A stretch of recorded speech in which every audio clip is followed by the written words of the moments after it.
Ευχαριστούμε πολύ. Thank you very much for being with us for this discussion towards a holistic approach to new threats of non-military nature. Unfortunately, we have we've lost one of our speakers on the way here, but I'm very happy and honored to have two amazing ladies with me.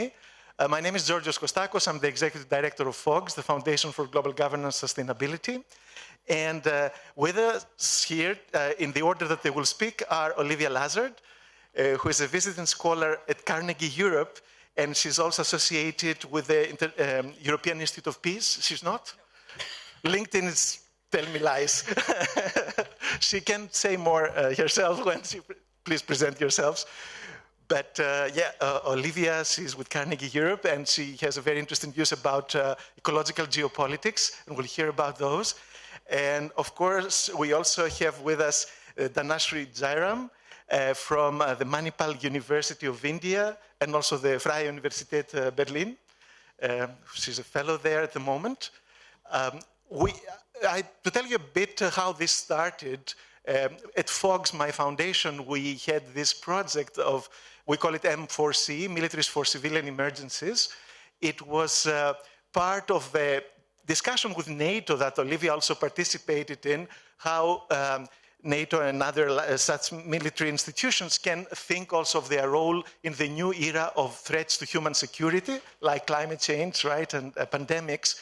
They have already been helping the militaries in that direction, from floods in Germany or in Belgium, where you have the logistics and engineering capacities of the militaries involved, also to pandemics and setting up makeshift hospitals and inoculating people, things like that. Militaries all over the world, including in India. So we had done some background studies, how this is done, the legal framework, the operational arrangements, connection between civilian and military personnel, and who gives the orders and from which budget, things like that. So we thought that we should bring it also to the Delphi Economic Forum to discuss this in more detail for the future as an alternative also to the energies and the equipment and, of course, the personnel of militaries. But then we have Ukraine, and then everything becomes more traditional security again. But we'll see how these two are combined and whether they are compatible or not. So first, I would like to, each of our speakers will speak for 10 minutes, and then we'll have time for a discussion among ourselves. And with you, you can come to the microphones and ask questions. So I'll ask first Olivia, are they, we say, towards a holistic approach to new threats of non-military nature? Tell us more about the nature of these threats. Are they really non-military, or how are they connected to traditional threats? Thank you. Thank you, Georgios, and thank you for all of those who are here tonight. I will indeed start by arguing that we are not dealing anymore with non-military threats, and that Ukraine actually gives us a very good case in point about this. Not that I want to bring everything back to Ukraine, because that's been the theme of this conference, but I think it's important to mention a key element that hasn't been mentioned in the conversations. If you look at the type of discourses that President Putin has had over the last few years regarding the future of the planet in climate-disrupted eras, we find two specific reasons to believe that part of his revisionist approach towards Ukraine is actually the return of history meets climate-disrupted futures. Putin has essentially argued over the last 5 years that Russia, in climate-disrupted futures, will become an agricultural powerhouse. He plans on Russia becoming an agricultural powerhouse at a moment when food shocks will be hitting more and more every year in various parts of the world, and he intends on Russia becoming the main exporter and main actor in the future of dependency relationships for one of the most basic aspects of human survival. And we know, obviously, that Ukraine concentrates a lot of black soil, which is extremely fertile. And if we compute that with elements where we know that Russia has been experiencing food shortages related to climate disruptions in the last few years, and that we've seen some of their exports going down for food staples around the world, we can actually start assuming that the invasion in Ukraine is partly related to longer-term planning over how to enhance Russian resilience in climate-disrupted futures, but also strengthen the ability of Russia to become one of the major economic power brokers of the future regarding food supply chains. That is one reason that leads me to believe that, to a certain extent, Ukraine is ground zero for transition warfare. There is another reason, and it has to do with energy, not with fossils, with the future of renewable energy. As it so happens, the European Union struck 2 strategic partnerships for the diversification of supply chains related to critical materials. One is Canada, the other one is Ukraine. Ukraine possesses a number of natural resources related to rare earth and other types of critical materials. And if we reconstruct the discourses of Putin over the last few years, especially since 2019, he has been arguing that Russia will recover the ability that was there during the Soviet era time to become a major exporter of critical materials. There is another thing which we need to take into account, and I need to zoom out of Ukraine for a minute about this. I've worked in the Central African Republic, I've worked in Chad, I've worked in Mali, I've worked in the DRC. Russia is everywhere, through either public sector or private sector companies, such as Wagner and Lobai and Rosneft. What Russia, much like China, are competing for today is access to deposits of natural resources related to the decarbonization and digitalization transition. The implication of this is essentially that Russia has been learning from China over the last few years that their partnership will essentially evolve over time organically according to geoeconomic competition, that they have 2 different approaches. China is extremely structural and geoeconomic in approach towards the power that they're drawing from the supply chain, the vertical integration of supply chains regarding critical raw materials from extraction to export. Russia, however, is playing catch up and is using extremely rogue techniques involving essentially security destabilization in various parts of the world, including in Africa, or downright acquisition of certain key regions. And if we look at Ukraine, we're looking at the eastern part of Ukraine particularly. The implication of this is, 1, we misunderstood for a really long time what climate security was about. We understood it as a way to essentially understand the first order of effects and be reactive to natural related disruptions such as drought, flood, fires, and other types. We need to understand that what is changing are the biophysical fluxes of the planet, and therefore the territories, the borders, the natural resources that have sustained stable civilizations for millennia, and that have sustained the Westphalian order for centuries, and that have sustained the post-World War II order, which is now changing. So that means that geopolitical patterns of behavior are changing accordingly. While the European Union and a number of OECD countries have adopted a vision of the transition and of climate security issues, which was technical, material, industrial, and financial, other countries, which are dead set on redesigning the global balance of power, have been looking at the transition as a geostrategic matter, as a geoeconomic matter. That means that we need to reconceptualize security, not just from a hard security perspective, because we're finding out now that deterrence is going to matter, again, in different ways. We're going to have to look at the ways in which we can use climate adaptation and climate mitigation in very smart strategic approaches, particularly with countries from the global south, which stand at the center of geoeconomic competition, where the future of a number of different values actually are at the center of this competition. And we're going to have to also be very strong in proposing a version of resilience which is about ecological security, not just about climate security. Because as it so happens, at the heart of this geoeconomic competition, we find critical materials. Outside of China, these critical materials happen to be located mostly in conflict and fragile zones.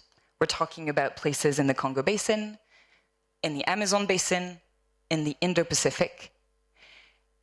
And the more we delay our transition, the more we actually disregard the very epicenter of the supply chains, which are related to the deposits of critical materials, the more we're going to leave it to actors that disregard ecological integrity and security, and who are probably going to plunder the very same ecosystems that we need to preserve and that we need to regenerate in order to actually stabilize the global climate regime over time, and to make sure that we don't end up with a biodiversity crisis which is way beyond what we can handle. I'll stop there for now. Thank you. Thank you. And 1 minute less than you were allocated. Thank you very much. Unheard of. We owe you with interest. We'll have more opportunities, of course. Very interesting stuff in a different way. We had said before that climate is like, let's say, deteriorates existing tensions and things like that and causes conflict. But in this case, we have a different approach to what it means, climate security and ecological security, and we'll talk more about that. But how we heard a lot about developing countries and their role and what Europe and the West could do in not plundering, but let's say developing and helping, right? Also strengthen institutions. India is a special case. It's not exactly a developing country. It is a superpower. At the same time, it has elements of a developing country and part of the BRICS. So how does it look from your perspective, Dhanasree?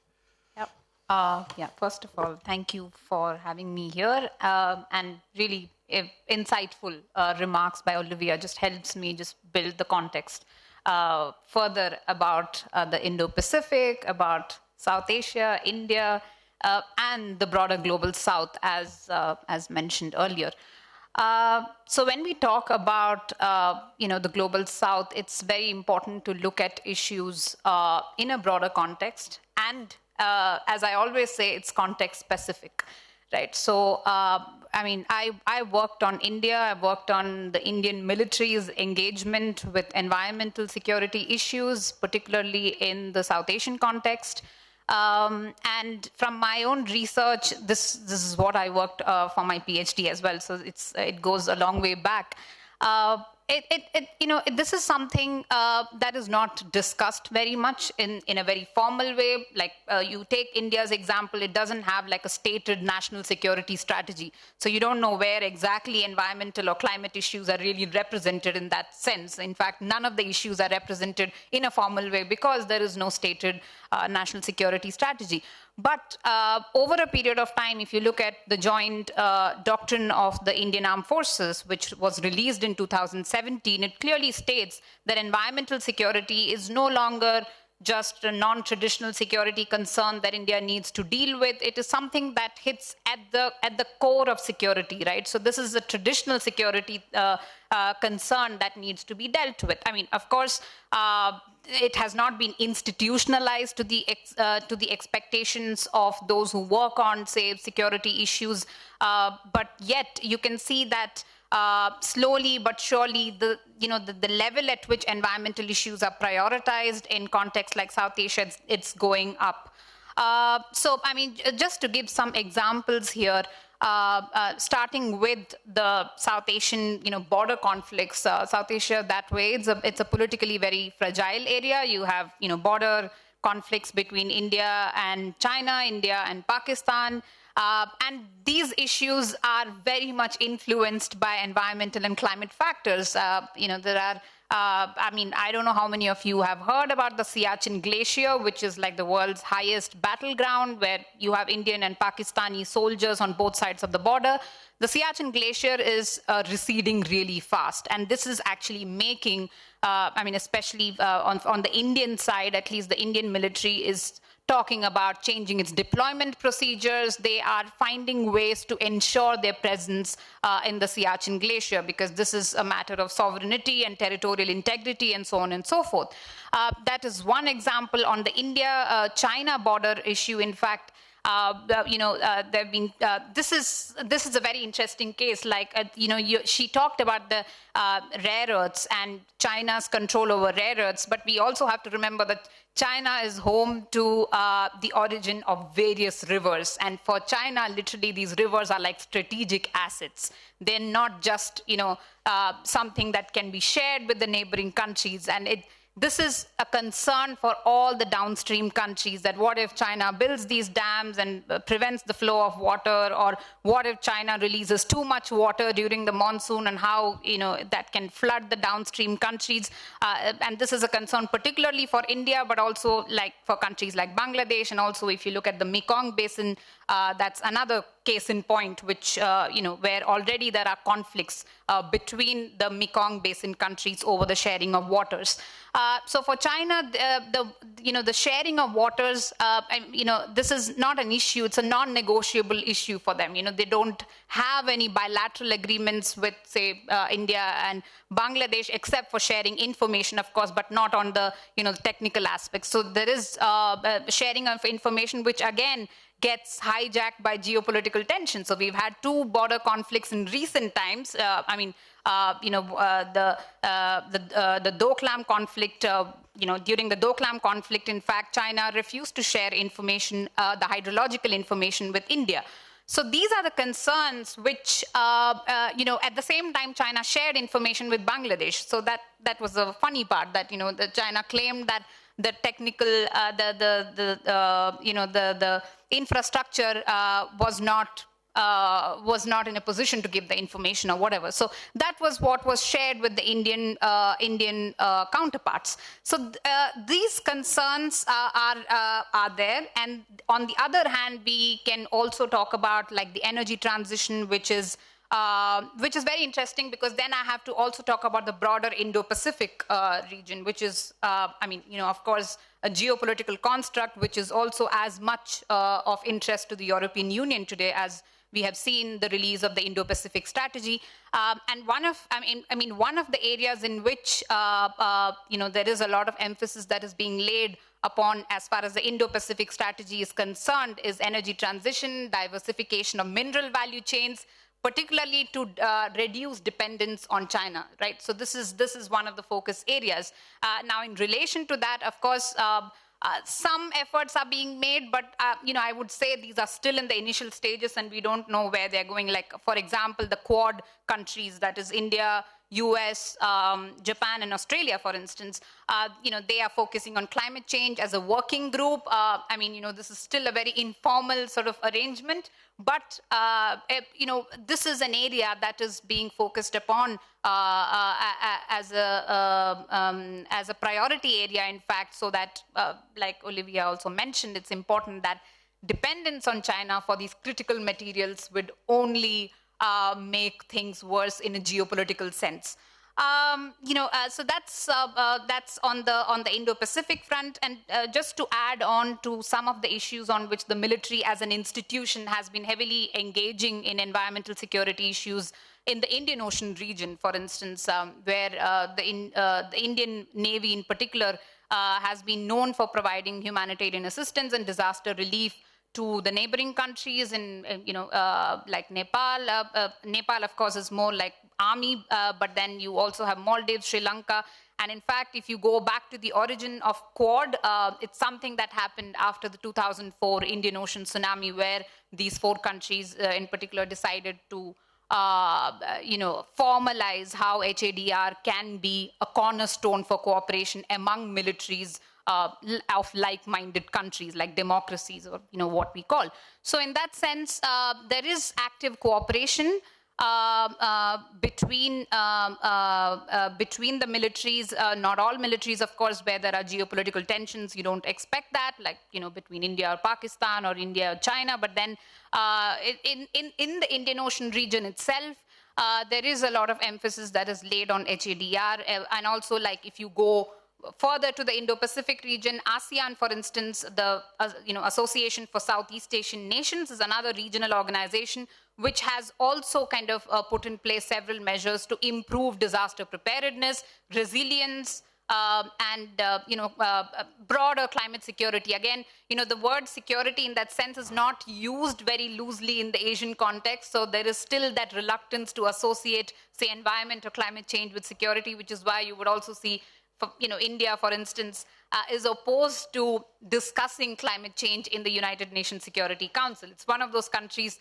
which has continuously opposed it since 2007 when it was first introduced in the UNSC. So which is also an interesting point because, a lot of this also has to do with the developmental imperatives and the resilience part, which is more about human security imperatives, but again, something that is linked with development and, something that is linked with reducing poverty, providing access to affordable energy to everyone, providing housing.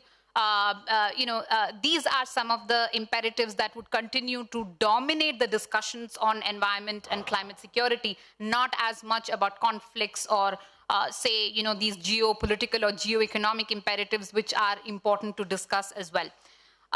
So I think I'll stop there and happy to discuss further. There is a lot to discuss. Thanks a lot also. Just 1 minute or two before your time. Excellent. I would like to start from what you said at the end. Like in 2007, I was in New York with the United Nations, and I remember the British, I think, brought it to the Security Council, right, as the debate of their presidency to discuss climate change. And I remember, of course, the developing countries saying, we don't want development issues to go to the Security Council, in their majority, the G77. At the same time, we're preparing for Secretary General Ban Ki-moon, who had just been installed, a high-level event on climate change. I was part of it with the UNFCCC Deputy Executive Secretary at the time, to bring it to the level of heads of state or government, climate, not to leave it only to UNFCCC negotiators, but that it is really of major importance and a whole of government approach. So we had these approaches, and of course, ever since, it is brought to the Security Council as a discussion item, but it's not like it's an action item, right? To have, let's say, the peacekeeping force for climate or something, or to have that kind of intervention. My organization now, FOGS, we have proposed a Global Resilience Council, that we have to think as a world about the resilience of humanity. You may be talking more about the resilience of the West, right? And the access to material. I'll give you the floor then now to tell me, what about, can we have also a cooperative approach in this framework, or just reinventing geopolitics in a different way? Now it is not the fossil fuels, but it is the materials used for photovoltaics, or the rare earths that are the new source of tension and conflict. So I'm not talking only about the resilience of the West or OECD economies or Europe. That's, I don't know if it was a bait. It may have been. We're facing a number of issues which are interlinked together, but which we kind of need to disentangle for the sake of the debate. It's no surprise if I say this, and I'm sure that everyone in this room will agree, we're very late on the climate clock. The latest IPCC report, which came out this week, tells us something extremely concerning, which is essentially that we're very likely to overshoot beyond 1.5 before 2030, and that in the most optimistic scenario, we will overshoot momentarily before we can potentially stabilize. In order to stabilize, we need to turn around the clock around renewable energies and decarbonization by 2025. 3 years. In the meantime, the critical material supply chains that are needed for the transition, for the decarbonization particularly, which must be put before the digitalization, are not in place. The only place where they are fully in place is China. So Europe, if I focus on this part of the world, which for all intents and purposes wants to invest into a transition, which is I'm going to try and be careful because I know that the European Union is sort of, dragging its feet on the fair transition. But I believe that at COP26, they did demonstrate that they were very open to negotiating around loss and damages and around climate adaptation particularly. And that some other forces in the background were, however, dragging their feet even further.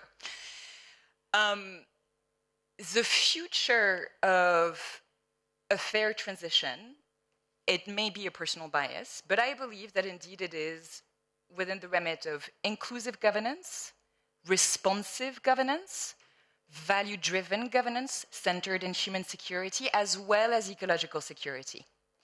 In the current geopolitical setting, however, we're facing a constellation where a number of countries that are very geo-economically powerful and who have access or are trying to gain access to those critical materials do not care about human security, do not care about ecological security.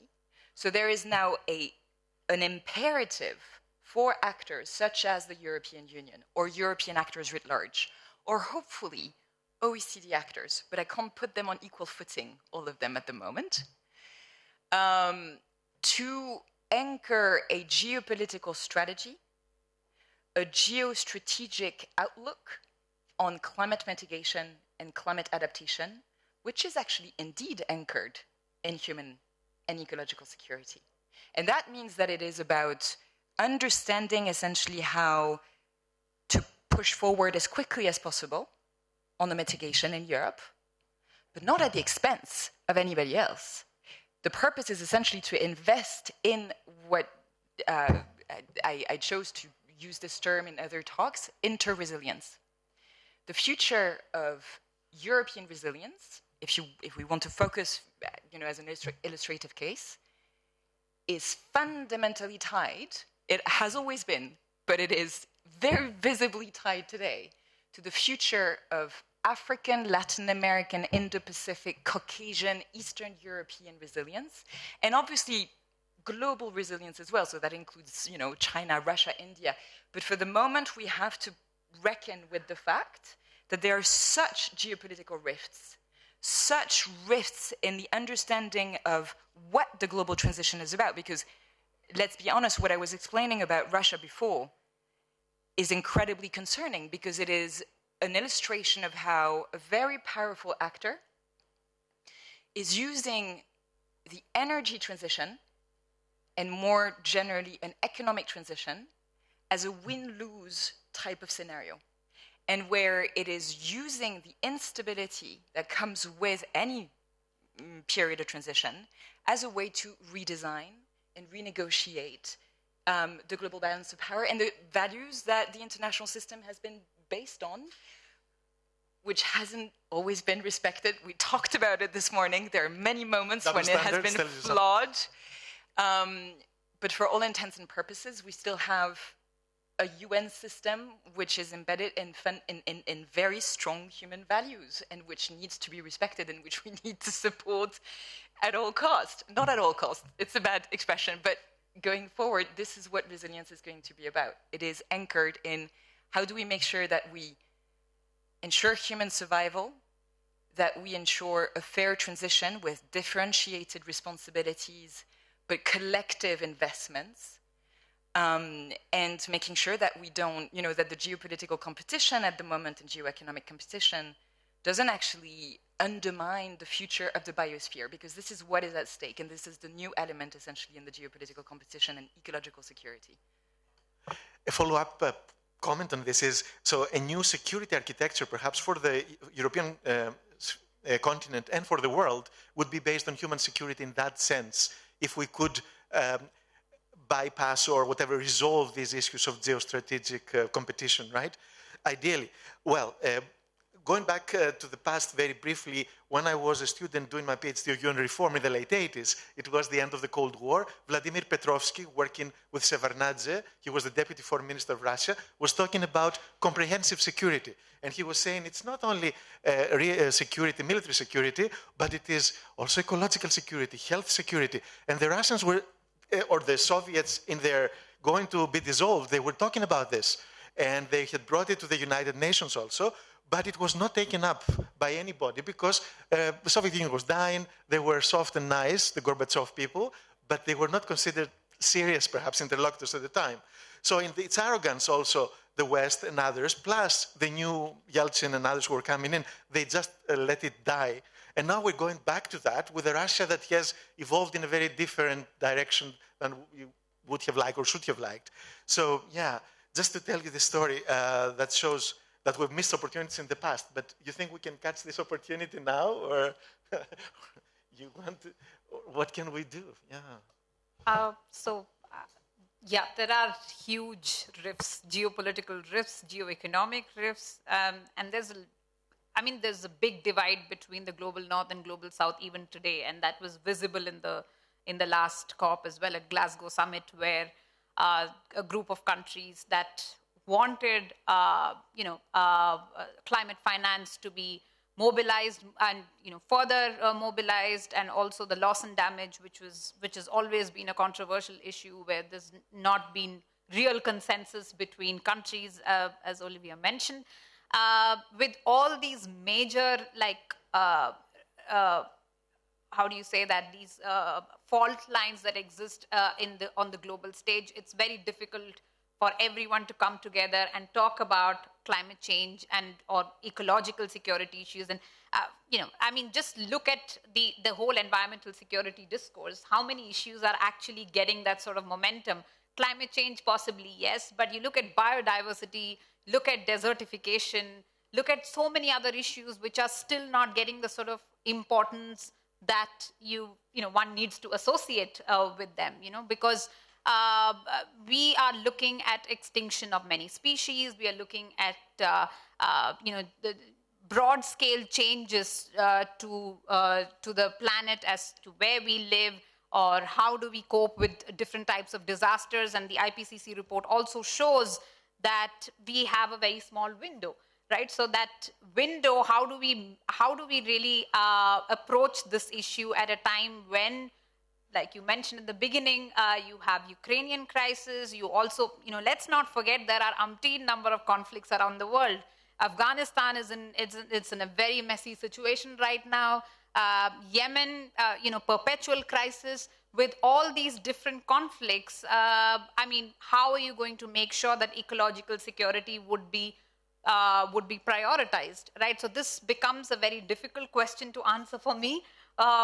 Because, just to give us an example, when I started out my research and I had this question about the situation in Afghanistan, at that time the war had just, so the 2001, it was around that time, so the war had just begun. And so the question always was, how do you really ensure governance machinery works in conflict zones?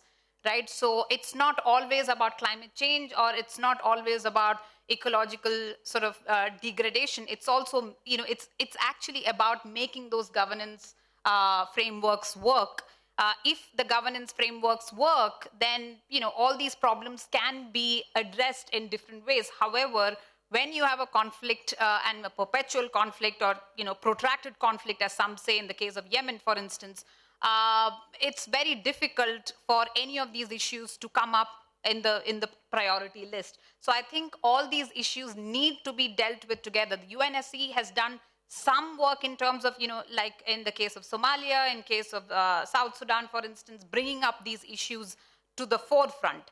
However, this is too little, too late, in fact, So I feel that the larger international conventions and all others, I wouldn't say they have failed. I think, they are functioning. At least they are still alive. But much more needs to be done to bridge that trust. The trust between countries is at, I think, an all-time low right now. Even among the like-minded democracies, I see that the trust is kind of vanishing. So that is an important problem that one needs to address if we have to move ahead and forge cooperation. We are no longer in the, in that post-Cold War hunky-dory in the first 10 years when, neoliberal order is going to solve all our problems. I think we need to go past that and acknowledge these geopolitical fault lines and see how we can move ahead, disentangling all these differences that exist between nations and between communities, and very importantly, also integrate issues that was so far marginalized in the security discourse in particular, because I think security discourses are still, I mean, as far as I see in the global south in particular, they're very conservative even today. Security institutions take really long to acknowledge these problems. And for that to change, it's going to take, I wouldn't say it's going to take a big crisis, because I think we have seen enough of crisis. By now, the security institutions should have woken up to all these crises, but that hasn't happened. So that means there is also like a gap in how institutions engage or respond to these major crises. It's taking a long time. I mean, just to give an example here of the Indian Ocean Naval Symposium. In fact, it involves militaries from the Indian Ocean region, primarily the navies, which are involved, like conducting exercises on HADR, environmental security issues, and other things. But again, this took a really long time, So it should have started way long back, when disasters in the Bay of Bengal region, for instance, were increasing in intensity. And now we see disasters, cyclones happening even in the Arabian Sea on the western side, which was not the case earlier. So because the ocean temperatures are rising, we see cyclones even on the western side of the Indian Ocean, which is the Arabian Sea. So this is like you're waiting for these cyclones to further intensify and then respond to them. And, these are lessons which I fear we haven't learned enough, and we still, I think, would take time to learn. Our institutions obviously are not ready, right? And the framework is not there to work effectively and quickly. So before I give the floor again to Olivia, we have about 10 minutes. So think if you would like to have some questions, you can come to the front or from where you are to ask them, right? So once we go back to Olivia for a quick word, then we can come to you if anybody has a question. Thank you.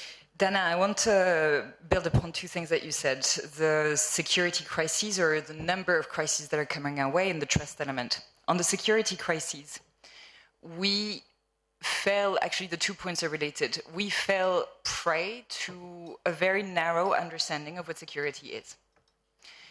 We're so bad at seeing the interconnectedness and interdependencies of various crises. I've seen it already when we talk about climate. For a really long time, it was essentially, it's this atmospheric thing that is happening, which is impacting potentially drought and things like this. No, actually, drought is first and foremost caused by anthropogenic change, and we can actually have action on this. When we talk about ecological security, we're talking about an integrated approach regarding the symbiotism that exists between atmosphere and marine and terrestrial ecosystems.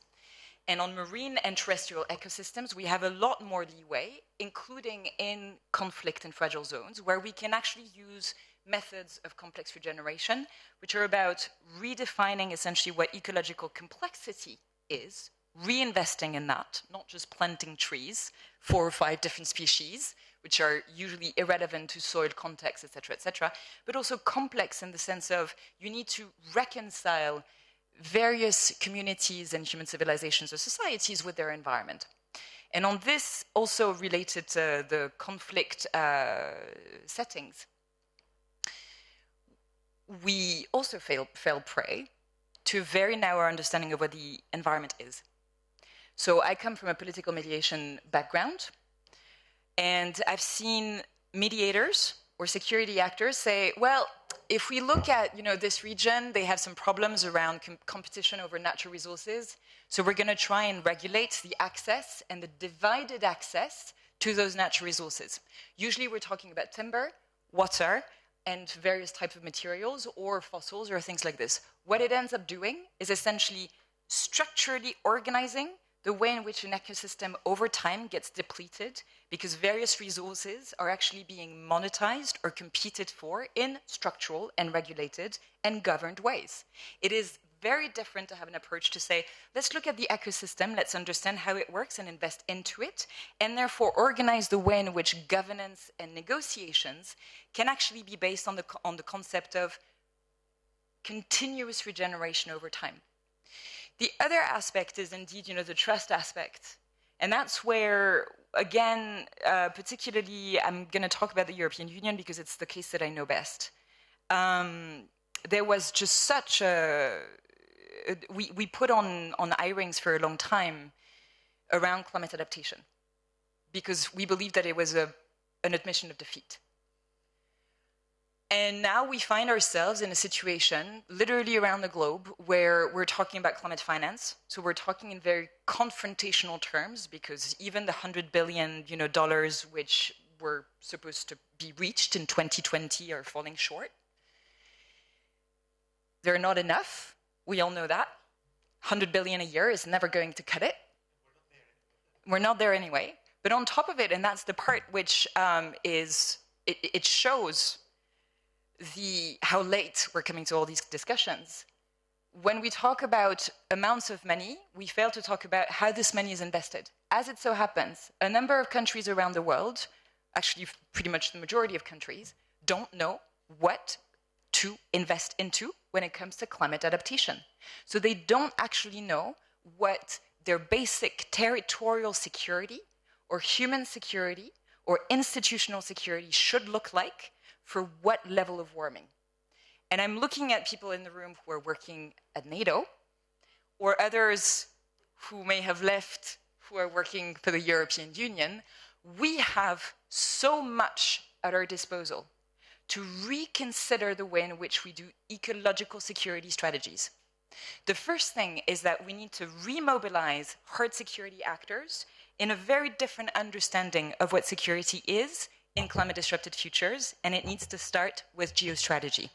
That means that we can appeal to the whole conversation over deterrence, but we need to go beyond that, to understand how to respond to threats of actors who are using and instrumentalizing the vulnerability and fragility of countries which are highly climate vulnerable today, which host the critical ecosystems that we need, and which also host the critical materials that we need for the transition. If we do not understand the future of security through that trilateral lens, we will fail to maintain the very basics and foundations of international security going forward. We need to invest in complex regeneration. We need to invest in new types of intelligence, again, looking particularly at NATO today. And we need to target the amount of information that we gather, particularly in the regions that I just mentioned, not just to enhance European security or NATO security or stuff like this, but to understand what resilience, adaptation, and adaptiveness look like in a world which is going to be fundamentally marked by compound shocks every year on food, on water, on economics, on fiscal spaces, and on military nature of threats. Right, absolutely. Yeah. Thank you. Yes, please. Yeah, please, if you want to come over here so you can be heard, if you don't mind. Yes, thank you.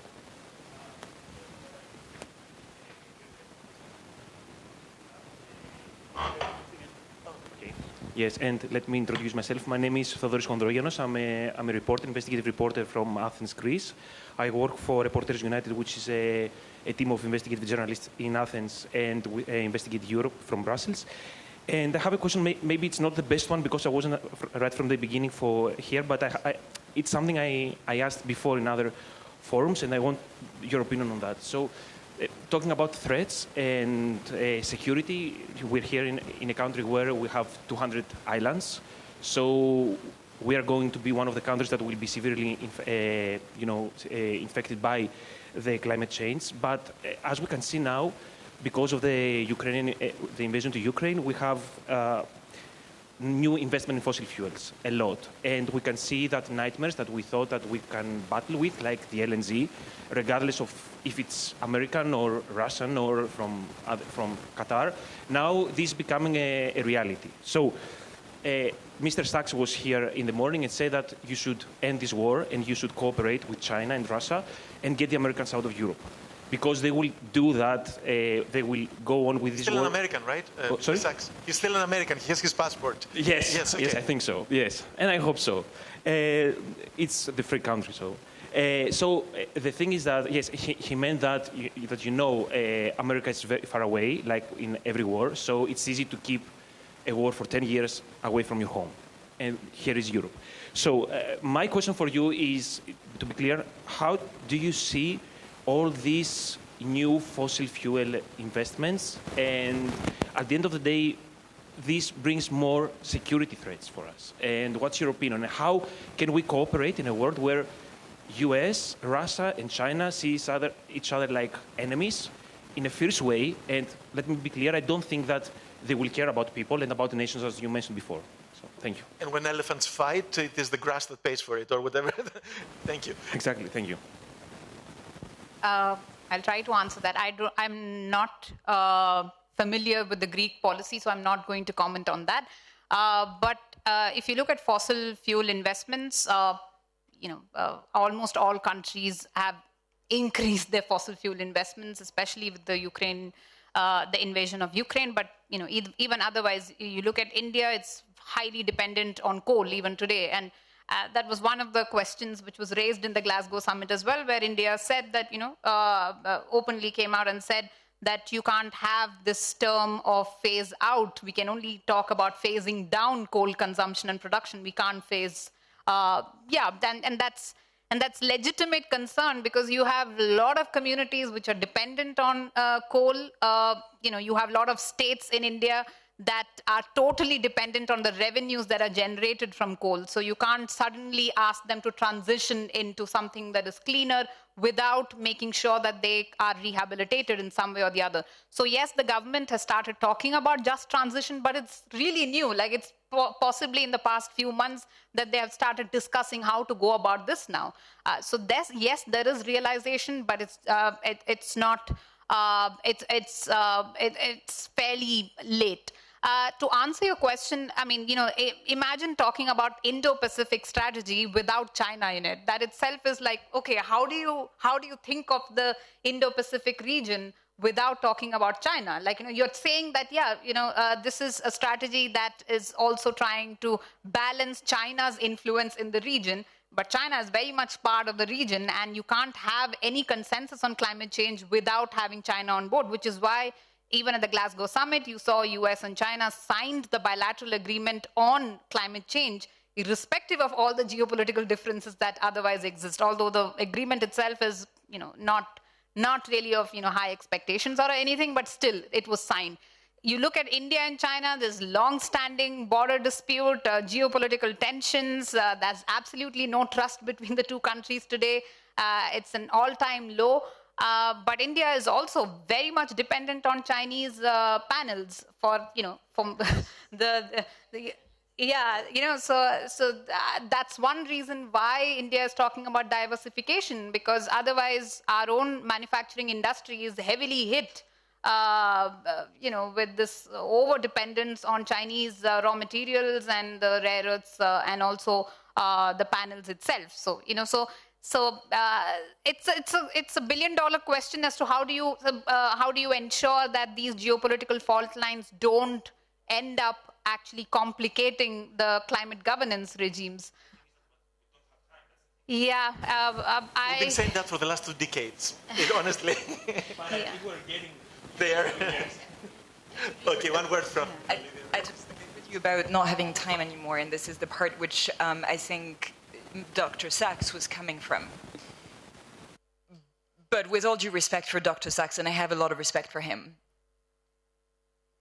it is not just on the US or Europe or other OECD countries to want to cooperate with China, which is a country which has weaponized rare earth supply chains and other types of critical supply chains.